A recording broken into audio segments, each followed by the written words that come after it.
여러분, 지난 11월 초 경주에서 아무도 예상 못한 일이 벌어졌습니다. 21개국 정상들이 모인 에이펙 회의장. 한 미국 외교관이 복도에서 갑자기 쓰러졌습니다. 환자 심정지입니다. 한국 응급팀의 급박한 외침이 울려 퍼졌죠. 미국 경호팀은 즉각 오산 미군 기지로 헬기 이송을 지시했습니다. 하지만 한국 의료진이 그 결정을 막아섰습니다. 지금 상태로는 40분 이송이 너무 위험합니다. 국가의 안보 프로토콜을 따를 것인가, 현장 의료진의 판단을 신뢰할 것인가.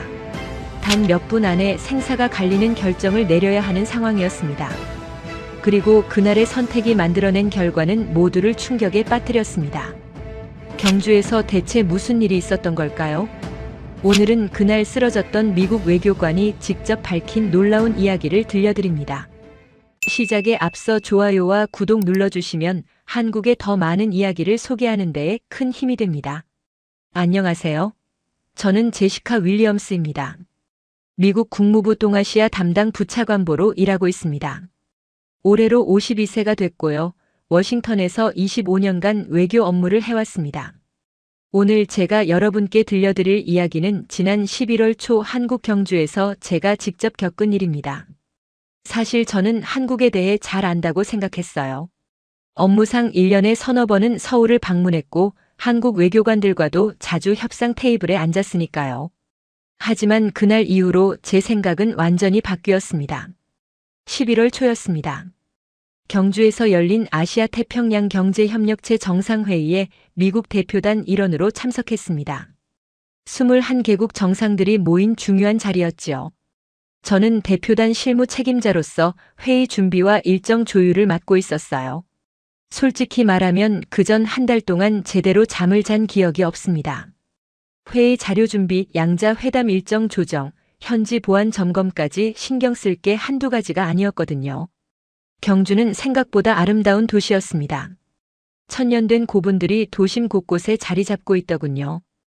회의장으로 가는 길에 차창 밖으로 보이는 풍경이 인상적이었어요. 현대적인 건물과 고대 유적이 자연스럽게 어우러진 모습이요. 하지만 그런 여유를 즐길 겨를은 없었습니다. 회의 첫날 오전 본회의가 한창 진행 중이었습니다. 각국 정상들의 기조연설이 이어지고 있었지요. 저는 회의장 밖 복도에서 다음 순서 준비를 하고 있었어요. 그런데 갑자기 가슴이 답답해지기 시작했습니다. 처음엔 피로 때문이라고 생각했어요. 실제로 전날 밤 3시간밖에 못 잤거든요. 하지만 그게 아니었습니다. 가슴을 짓누르는 통증이 점점 심해졌어요. 마치 누군가 제 심장을 주먹으로 쥐어짜는 것 같았습니다. 식은땀이 등줄기를 타고 흘러내렸지요. 손에 들고 있던 서류가 바닥에 떨어졌어요. 무릎에 힘이 풀리더니 그대로 주저앉았습니다. 그 다음 기억은 흐릿합니다. 누군가 제 이름을 부르는 소리가 들렸어요. 복도 천장의 조명이 점점 멀어지는 느낌이었습니다. 그리고 의식을 잃었지요. 깨어났을 때는 바닥에 누워 있었습니다. 정확히는 누군가 제 가슴을 세게 누르고 있었어요. 고통스러웠습니다. 갈비뼈가 부러지는 것 같았지요. 하지만 동시에 이상하게도 안심이 됐어요.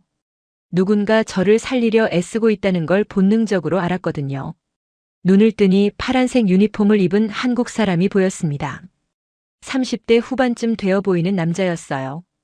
그의 이마에서 땀이 뚝뚝 떨어지고 있었습니다. 나중에 안 사실이지만 그는 김 박사라는 응급의학과 전문의였지요. 회의장에 대기 중이던 한국 의료팀 책임자였습니다. 제 옆에서는 우리 경호팀장 마크가 무전기를 들고 다급하게 말하고 있었어요. 오산 기지에 연락하는 모양이었습니다. 미국 정부 고위 인사가 해외에서 응급 상황에 처하면 가장 가까운 미군 기지로 이송하는 게 원칙이거든요. 경주에서 오산 공군 기지까지는 헬기로 40분 정도 걸린다고 들었습니다. 그런데 김 박사가 고개를 저으며 뭔가 말하고 있었어요. 마크와 한국 의사 사이에 긴장된 대화가 오갔습니다. 제 영어 실력으로는 다 알아듣기 힘들었지만 분위기는 심상치 않았지요. 김 박사는 제 가슴에 무언가 기계를 올려놓고 화면을 보고 있었습니다. 휴대용 심전도 검사 장비 같았어요. 그가 심각한 표정으로 마크에게 뭔가 설명했습니다. 제가 들은 단어 중에 심근경색, 관상동맥이라는 말이 있었어요.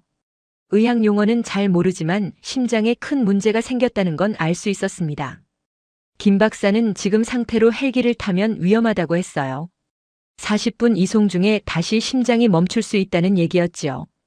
마크는 난처한 표정이었습니다. 원칙대로라면 무조건 미군 시설로 이송해야 하는데 현장 의료진이 반대하는 상황이었으니까요. 두 사람 사이에서 팽팽한 긴장감이 흘렀습니다. 저는 그 모습을 보며 묘한 감정을 느꼈어요. 미국인인 저를 살리기 위해 한국 의사가 미국 경호팀과 맞서고 있다는 사실이 낯설면서도 감사했습니다. 결국 김 박사가 다른 제안을 했습니다. 여기서 15분 거리에 있는 대학병원으로 가자는 거였어요. 심장혈관센터가 잘 갖춰진 곳이라고 했습니다. 마크는 망설였지요. 하지만 김 박사의 단호한 표정과 제 상태를 보고는 결국 고개를 끄덕였습니다. 구급차가 도착했습니다. 저는 들것에 실려 이동했어요. 사이렌 소리가 귀를 찢었습니다. 구급차 안에서도 김 박사는 계속 제 상태를 확인했지요. 혈압을 재고 산소 마스크를 씌우고 링거를 꽂았습니다. 그의 손은 빠르고 정확했어요. 15분이 영원처럼 느껴졌습니다. 구급차 안에서 저는 천장만 바라봤어요. 이대로 죽는 건 아닐까 하는 생각이 들었습니다. 워싱턴에 있는 남편과 두 아들 얼굴이 스쳐 지나갔지요. 아직 해야 할 일이 너무 많은데 이렇게 끝나는 건가 싶었습니다. 병원에 도착하자 놀라운 광경이 펼쳐졌습니다. 응급실 입구에 이미 10명이 넘는 의료진이 대기하고 있었어요. 마치 제가 올 걸 미리 알고 준비하고 있었던 것처럼요. 김 박사가 무전으로 미리 연락을 취해뒀던 겁니다. 저는 그 순간 한국 의료 시스템의 체계적인 면모를 처음 봤습니다. 들것이 복도를 빠르게 지나갔습니다. 의료진들이 일사불란하게 움직였어요. 누군가는 제 상태를 확인하고 누군가는 검사 장비를 준비했지요. 그들의 움직임에는 군더더기가 없었습니다. 25년간 외교 현장에서 수많은 전문가들을 봤지만 그날 본 한국 의료진의 모습은 정말 인상적이었어요. 응급실에서 여러 검사를 받았습니다. 심전도 혈액 검사 엑스레이까지. 그리고 곧 한 의사가 나타났지요. 50대 중반쯤 되어 보이는 분이었습니다. 나중에 안 사실이지만 이 교수라는 심장외과 전문의였어요. 그는 검사 결과를 보더니 차분하게 제 상태를 설명했습니다. 관상동맥 3곳이 막혀 있다고 했어요. 그중 2곳은 거의 완전히 막힌 상태였지요. 지금 당장 수술이 필요하다는 게 그의 판단이었습니다. 우회로를 만들어서 피가 다시 흐르게 해야 한다고요. 수술 시간은 대략 56시간 정도 걸릴 거라고 했습니다. 저는 그 말을 들으며 묘한 평온함을 느꼈어요. 두려움보다는 오히려 안도감이 컸습니다. 이 사람들이 저를 살릴 수 있을 것 같다는 믿음이 생겼거든요. 이 교수의 눈빛에서 자신감과 경험이 느껴졌습니다. 수술실로 들어가기 전 마크가 제 손을 잡았어요. 걱정스러운 표정이었지요. 하지만 저는 괜찮다고 이 병원을 믿어도 될 것 같다고 말했습니다. 그게 제가 수술 전에 한 마지막 말이었어요. 마취가 시작됐습니다. 의식이 서서히 흐려지면서 마지막으로 든 생각은 이랬습니다. 한국에 와서 정말 다행이라고요. 눈을 떴을 때 천장이 보였습니다. 하얀 천장이었어요. 형광등 불빛이 눈부셨지요. 목구멍에 뭔가 꽂혀 있었습니다. 숨쉬기가 불편했어요. 인공호흡기였던 겁니다. 몸을 움직이려 했지만 힘이 들어가지 않았지요. 주변을 둘러보니 중환자실이었습니다. 온갖 기계들이 삐삐 소리를 내며 돌아가고 있었어요. 제 몸에 연결된 선들이 몇 개나 되는지 세어볼 수도 없었습니다. 가슴에는 두꺼운 붕대가 감겨 있었지요. 간호사가 제 눈을 뜬 걸 알아차렸습니다. 30대로 보이는 여자 간호사였어요. 그녀가 다가와 제 손을 가볍게 잡았습니다. 따뜻한 손이었지요. 영어로 괜찮다고 수술이 잘 끝났다고 말해줬어요. 그 말을 듣는 순간 눈물이 났습니다. 살았구나 하는 안도감이 밀려왔거든요. 수술이 오래 걸렸다고 했습니다. 6시간 넘게 걸렸대요. 관상동맥 4곳에 우회로를 만들었다고 했지요. 원래는 3곳만 예상했는데 수술 중에 한 곳을 더 발견했다는 겁니다. 이 교수가 그걸 놓치지 않고 함께 처리했다고 했어요. 마크가 면회를 왔습니다. 그는 피곤해 보였어요. 밤을 샌 얼굴이었지요. 제 손을 잡더니 한동안 말이 없었습니다. 그러다 조용히 말했어요. 자기가 잘못 판단할 뻔했다고요. 오산으로 가겠다고 고집 부렸으면 제가 죽었을 거라고 했습니다. 워싱턴에서 연락이 왔다고 했어요. 국무장관이 직접 전화했다더군요. 빠른 쾌유를 바란다는 메시지였습니다. 대통령도 보고를 받았다고 했지요. 미국 정부 고위 인사가 해외에서 응급수술을 받은 건 이례적인 일이었거든요. 하지만 모두 잘된 결정이었다고 평가하고 있다고 마크가 전했습니다. 그 다음 날 인공호흡기를 뺐습니다. 그게 얼마나 고통스러운 일인지 그때 처음 알았어요. 목구멍에서 긴 관이 빠져나오는 느낌은 정말 끔찍했습니다. 하지만 그 순간 제 힘으로 숨을 쉴 수 있다는 게 얼마나 감사한 일인지 깨달았지요. 첫 말은 물을 달라는 거였습니다. 목이 너무 말랐거든요. 하지만 아직 물을 마실 수 없다고 했어요. 대신 간호사가 거지에 물을 적셔서 제 입술을 촉촉하게 해줬습니다. 그게 그렇게 고마울 수가 없었어요. 이 교수가 회진을 왔습니다. 그는 제 차트를 보더니 만족스러운 표정을 지었어요.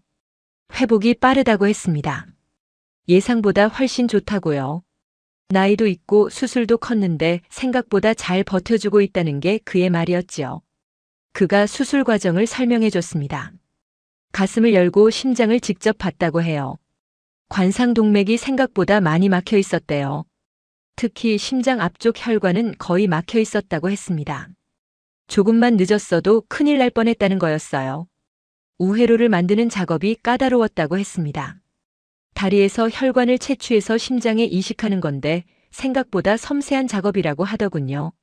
머리카락보다 조금 굵은 혈관을 바늘로 꿰매는 일이라고 했어요. 손이 조금만 떨려도 안 된다고 했습니다. 중환자실에서 며칠을 보냈습니다. 그 시간이 정말 길게 느껴졌어요. 시간 감각이 없었거든요. 낮인지 밤인지도 구분이 안 됐습니다.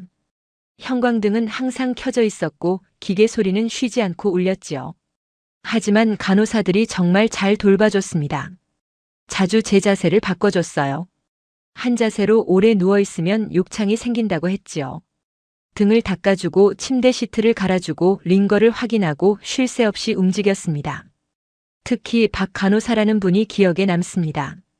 40대 중반쯤 되어 보이는 분이었어요.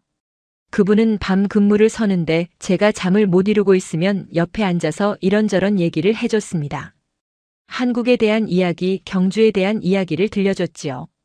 그분 말로는 경주가 천년고도라고 했어요. 신라라는 나라의 수도였다고 하더군요. 도시 전체가 박물관이라고 했습니다. 길을 파면 유물이 나온다고요. 저는 그 얘기를 들으며 한국이라는 나라에 대해 다시 생각하게 됐습니다. 사실 저는 한국을 현대적이고 빠른 나라로만 알고 있었어요. 삼성, LG 같은 기업들, K-팝 같은 문화만 떠올렸지요. 하지만 그 아래에 이렇게 깊은 역사가 있다는 걸 몰랐습니다. 1000년 전부터 사람들이 살아온 땅이었던 거예요. 일반 병실로 옮긴 날 창밖을 볼 수 있었습니다. 병원 창문 너머로 도시 풍경이 보였어요. 높은 빌딩들 사이로 산이 보였지요. 단풍이 물든 나무들이 보였습니다. 그 풍경이 참 평화로워 보였어요. 마크가 가져온 소식에 따르면 회의는 잘 마무리됐다고 했습니다. 제가 쓰러진 사건 때문에 일정이 조금 조정되긴 했지만 큰 문제 없이 끝났다고 해요. 오히려 각국 대표들이 제 안부를 많이 물어봤다고 했지요. 특히 한국 측에서 배려를 많이 해줬다고 했습니다. 병원비 걱정은 하지 말라고 했대요. 회의 참석자에 대한 의료 지원은 당연한 거라고 했다더군요. 저는 그 말을 듣고 또 한 번 놀랐습니다. 이런 일까지 신경 써주다니요. 김 박사가 면회를 왔습니다. 경주에서 저를 처음 치료했던 그 의사였어요. 그는 제가 잘 회복하고 있는 걸 보고 안심했다고 했습니다. 자기가 한 판단이 옳았다는 게 증명된 것 같다고 조심스럽게 말하더군요. 저는 그에게 고맙다고 말했습니다. 그날 경호팀을 막아서지 않았다면 저는 지금 여기 없을 거라고요. 그는 손사래를 치며 당연한 일을 했을 뿐이라고 했어요. 하지만 그의 눈빛에서 보람을 느끼고 있다는 걸 알 수 있었습니다. 그 다음부터 재활이 시작됐습니다. 물리치료사가 왔어요. 20대 후반으로 보이는 젊은 남자였습니다. 그는 제게 이제부터 재활치료를 시작할 거라고 말했어요. 저는 깜짝 놀랐지요. 수술한 지 얼마 안 됐는데 벌써 재활이라니요. 미국 같았으면 더 안정을 취했을 겁니다. 하지만 한국은 달랐어요. 빨리 움직이는 게 회복에 더 좋다는 게 이곳 의료진의 생각이었지요. 처음에는 걱정이 됐습니다. 무리하는 게 아닌가 싶었거든요. 물리치료사가 설명해 줬습니다. 심장 수술 후에는 오히려 빨리 움직여야 한다고 해요. 누워만 있으면 폐에 물이 차고 근육이 빠지고 혈전이 생길 수 있다고 했지요. 물론 무리는 안 되지만 적절한 활동은 필수라고 했습니다. 처음에는 침대에서 다리 운동이었습니다. 발목을 위아래로 움직이고 무릎을 구부렸다 펴는 간단한 동작이었어요. 하지만 그것조차 쉽지 않았습니다. 몸에 힘이 하나도 없었거든요. 다리가 납덩이처럼 무겁게 느껴졌지요. 그 다음은 침대 옆에 서는 연습을 했습니다. 물리치료사와 간호사가 양쪽에서 제 팔을 잡아줬어요. 천천히 일어섰지요. 일어서는 순간 현기증이 밀려왔습니다. 다리가 후들거렸어요. 하지만 그들이 단단히 잡아주고 있었기에 쓰러지지 않았습니다. 얼마 정도 서 있었을까요? 그리 오래는 아니었습니다. 다시 침대에 눕자마자 땀이 비오듯 쏟아졌어요. 겨우 조금 섰다가 이 정도라니 제 몸이 얼마나 약해졌는지 실감했지요. 워싱턴에서는 헬스장에 다녔는데 말입니다. 그 후 첫걸음을 뗐습니다. 물리치료사가 앞에서 걷고 간호사가 뒤에서 제 허리를 받쳐줬어요. 침대에서 화장실까지 거리가 그리 멀지 않았습니다. 하지만 그 짧은 거리를 가는 게 쉽지 않았지요. 한 걸음씩 내디딜 때마다 가슴에서 통증이 왔습니다. 수술 부위가 당기는 느낌이었어요. 하지만 참았습니다. 이 정도는 견뎌야 한다는 걸 알았거든요. 화장실 문 앞에 도착했을 때는 정말 산을 하나 넘은 기분이었습니다. 그날 밤 이 교수가 회진을 왔습니다. 제가 걸었다는 보고를 받았나 봐요. 그는 만족스러운 표정으로 고개를 끄덕였습니다. 잘하고 있다고 했어요. 이 속도라면 생각보다 빨리 퇴원할 수 있을 거라고 했지요. 저는 그에게 물었습니다. 한국에서는 다들 이렇게 빨리 재활을 시키느냐고요. 그는 웃으며 대답했습니다. 환자마다 다르지만 심장 수술 후에는 가능한 한 빨리 움직이는 게 세계적인 추세라고 했어요. 다만 한국이 다른 나라보다 좀 더 적극적으로 밀어붙이는 편이라고 했지요. 그의 말에 따르면 예전에는 한국도 수술 후 오래 안정을 취하게 했다고 합니다. 하지만 여러 연구 결과 조기 재활이 회복에 더 효과적이라는 게 밝혀졌다고 해요. 이제는 수술 다음 날부터 움직이는 게 표준이 됐다고 했습니다. 그 후 복도를 한 바퀴 돌았습니다. 이번에는 간호사 한 명만 옆에서 지켜봤어요.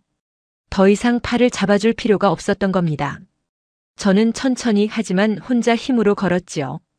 복도 끝에서 다시 병실로 돌아왔을 때 뿌듯함이 밀려왔습니다.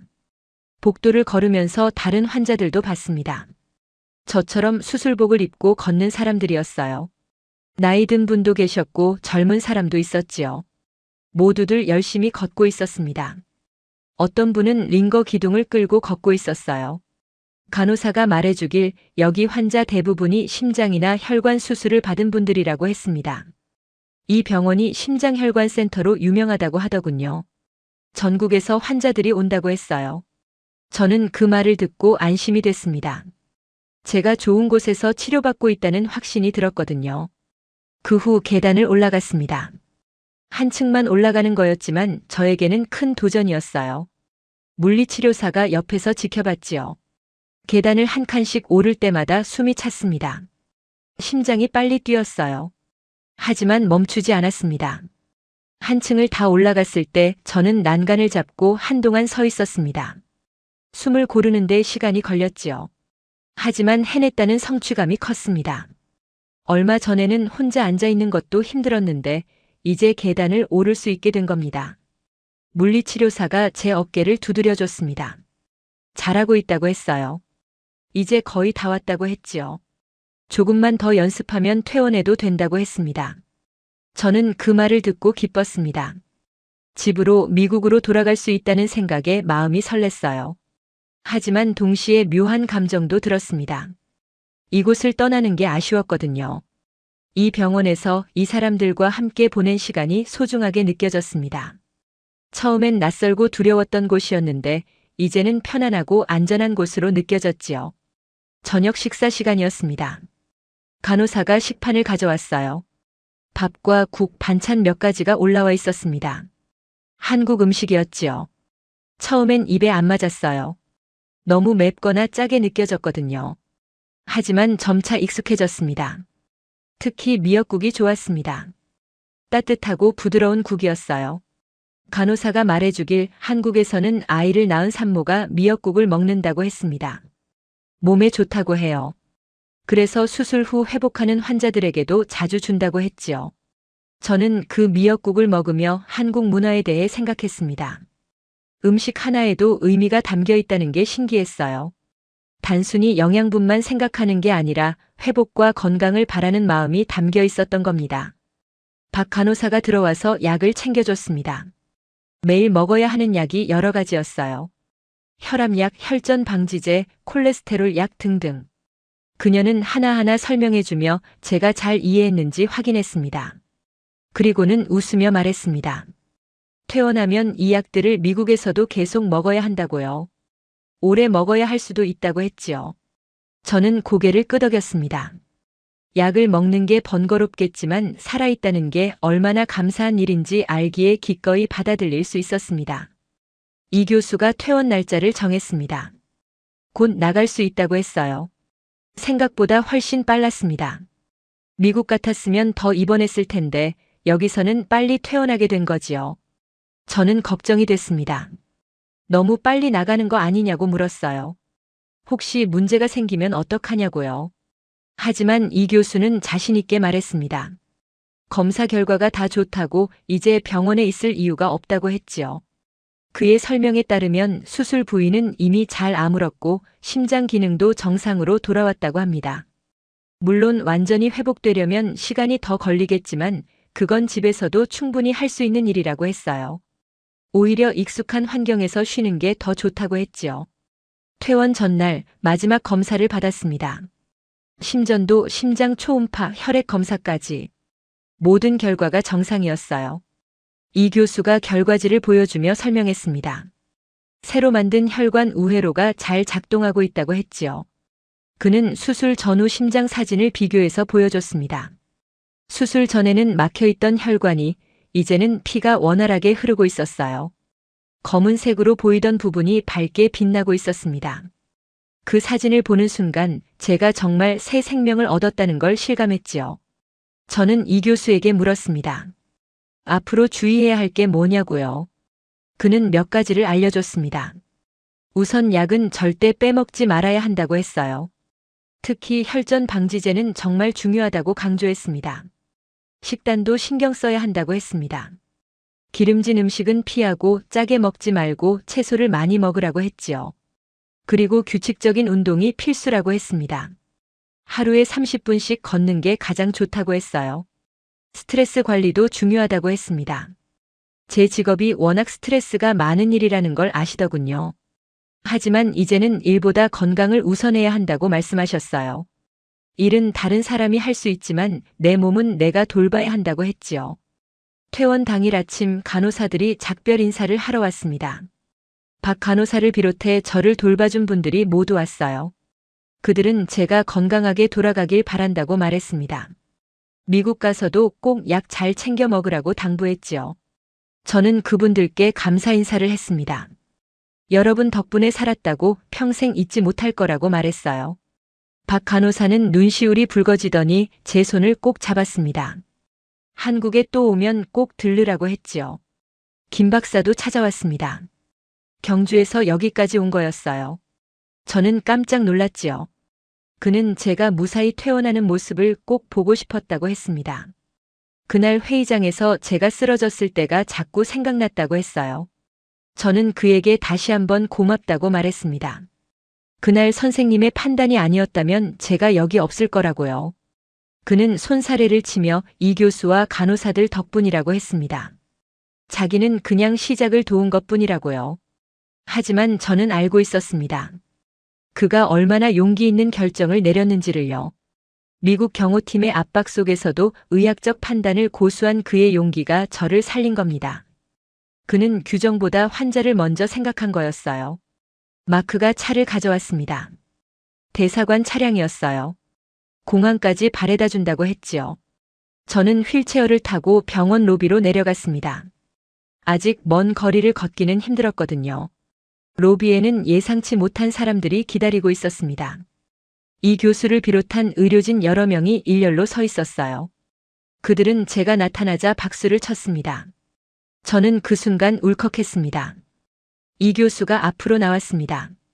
그는 제 손을 잡고 말했습니다. 건강하게 돌아가라고, 앞으로도 건강 잘 챙기라고요. 그리고는 봉투 하나를 건넸습니다. 뭐냐고 물었더니 제 의료 기록이라고 했어요. 미국에서 진료받을 때 필요할 거라고 했지요.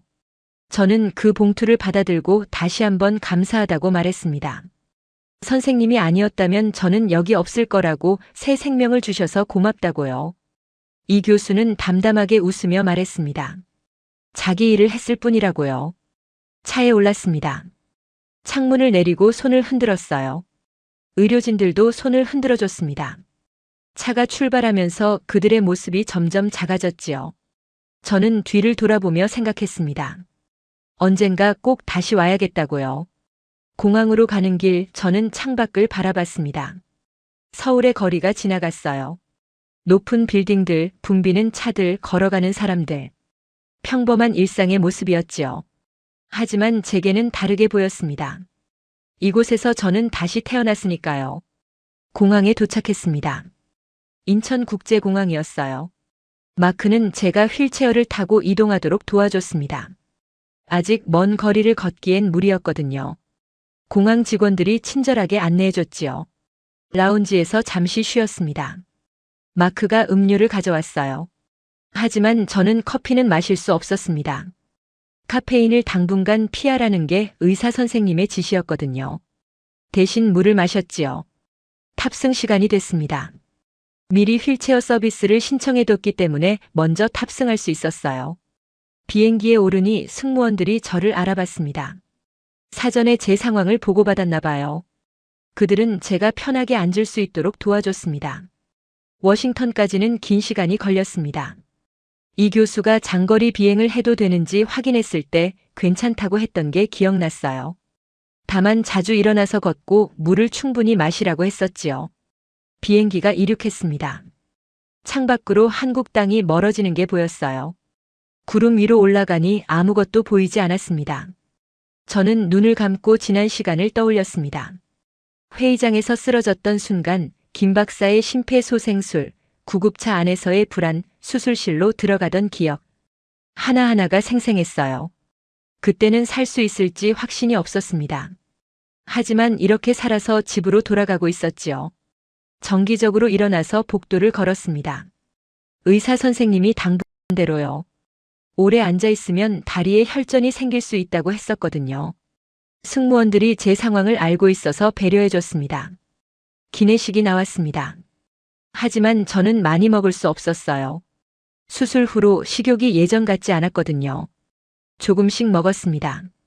특히 짠 음식은 피했지요. 병원에서 저염식에 익숙해져 있었거든요. 옆자리 승객이 말을 걸어왔습니다. 한국계 미국인으로 보이는 40대 남자였어요. 어디 다녀오시냐고 물었습니다. 저는 간단히 설명했지요. 한국에서 수술을 받았다고요. 그는 놀라는 표정을 지었습니다.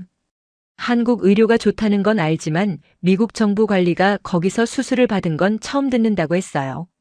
저는 웃으며 대답했습니다. 선택의 여지가 없었다고, 하지만 최선의 선택이었다고요. 그와 이야기를 나누다 보니 시간이 빨리 갔습니다. 그는 자기 고모가 서울에서 심장 수술을 받았다고 했어요. 미국보다 비용도 훨씬 저렴하고 실력도 뛰어나다고 했지요. 많은 교포들이 큰 수술은 한국에서 받는다고 했습니다.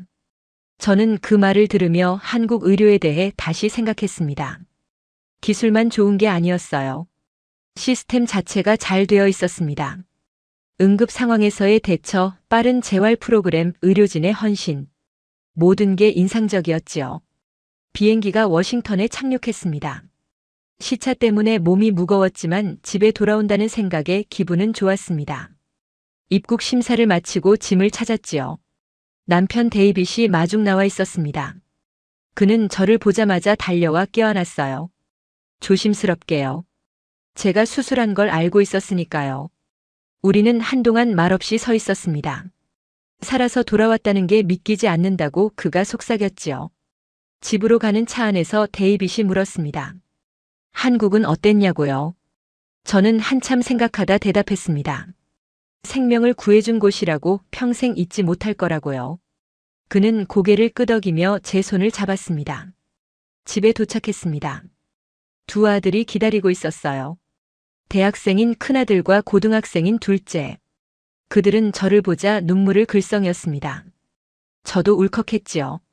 이 아이들을 다시 볼 수 있다는 게 얼마나 감사한 일인지요. 그날 밤 침대에 누워 천장을 바라봤습니다. 익숙한 천장이었어요. 하지만 모든 게 새롭게 느껴졌습니다. 살아있다는 것, 숨 쉬고 있다는 것, 가족과 함께 있다는 것. 당연했던 모든 게 기적처럼 느껴졌지요. 한국 병원에서 받은 의료 기록을 꺼내봤습니다.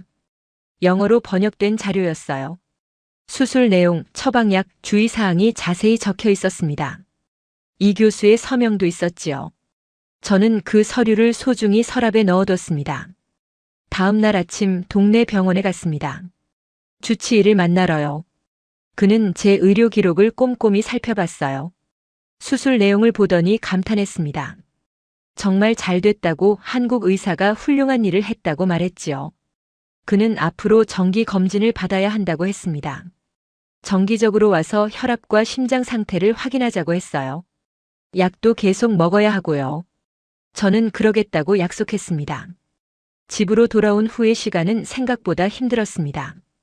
병원에서는 간호사들이 항상 곁에 있었거든요. 하지만 집에서는 혼자 모든 걸 해야 했어요. 아침에 일어나 약을 챙겨 먹고 운동 계획표대로 움직이고 식단을 관리하는 일. 생각보다 쉽지 않았지요. 남편 데이빗이 많이 도와줬습니다. 그는 제가 약 먹는 시간을 알람으로 맞춰놨어요. 하루 3번, 7가지 약을 빠짐없이 먹어야 했거든요. 처음에는 헷갈렸습니다.